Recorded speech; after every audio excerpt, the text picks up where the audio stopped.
பிடிவாதம் உள்ள ஒரு மனிதன் வாழ்ந்து வந்தான். அவனுக்கு கோபம் ஏற்படும் நேரமெல்லாம் தகாத வார்த்தைகளை பேசுவதோடு கற்களை எடுத்து மற்றவர்கள் மீது வீசுவான்.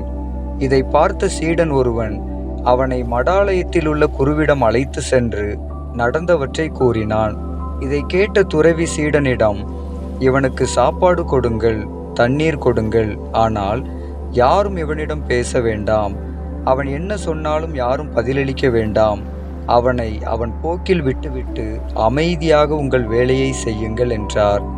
சிறிது நேரத்தில் அந்த மனிதன் கோபத்தினால் கத்தினான், கல்லை எடுத்து வீசினான், கூச்சலிட்டான்.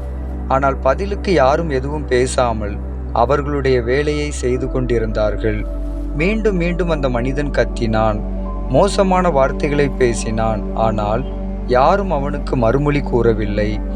அவன் என்ன செய்தாலும் பதிலுக்கு யாரும் எதையும் செய்யாத சூழ்நிலையை பார்த்த அந்த மனிதன் தன்னுடைய தீய செயல்களை விட்டுவிட்டு அந்த மடத்திலுள்ள துறவியிடம் சென்று, ஐயா, எனக்கு தியானம் செய்ய கற்றுத்தாருங்கள் என்று பணிவாக கேட்டுக்கொண்டான். நம்முடைய வாழ்க்கையில் இந்த கதையில் கூறப்பட்டது போல் பிடிவாதமான மக்கள் வரலாம்.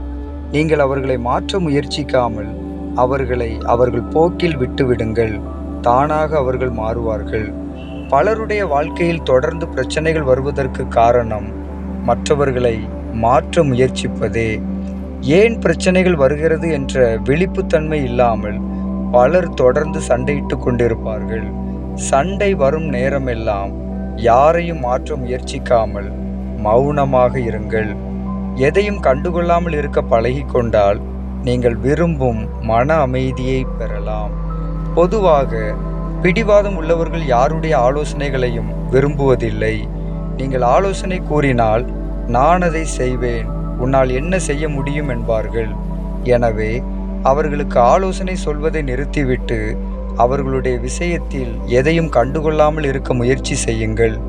குழப்பமான சூழ்நிலையிலும் பிரச்சனைகளின் மத்தியிலும் எதையும் செய்யாமல் அமைதியாக விட்டுவிடுங்கள்.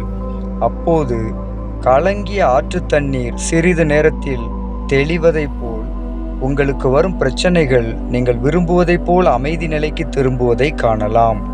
முக்கியமாக புரிந்தவர்களுக்கு சொல்ல வேண்டிய அவசியமில்லை, புரியாதவர்களுக்கு சொல்லி பிரயோஜனமும் இல்லை என்ற உண்மையின்படி காலப்போக்கில் தங்கள் தீய செயல்களினால் உண்டான துன்பத்தை அனுபவிக்க பிடிவாத குணமுள்ளவர்கள் தானாக தங்கள் செயலை மாற்றிக்கொள்வார்கள். எனவே நீங்கள் நினைப்பது போல் யாரும் நடக்க வேண்டும் என்று யாரையும் ஒருபோதும் கட்டாயப்படுத்தாதீர்கள். அதனால் பயனில்லை. நிம்மதியாக நீங்கள் வாழ விரும்பினால் ஒரு சிலவற்றை கண்டும் காணாமல் இருக்க பழகிக்கொள்ளுங்கள். அப்போது இந்த உலகில் நீங்கள் மன நிம்மதியாக வாழலாம்.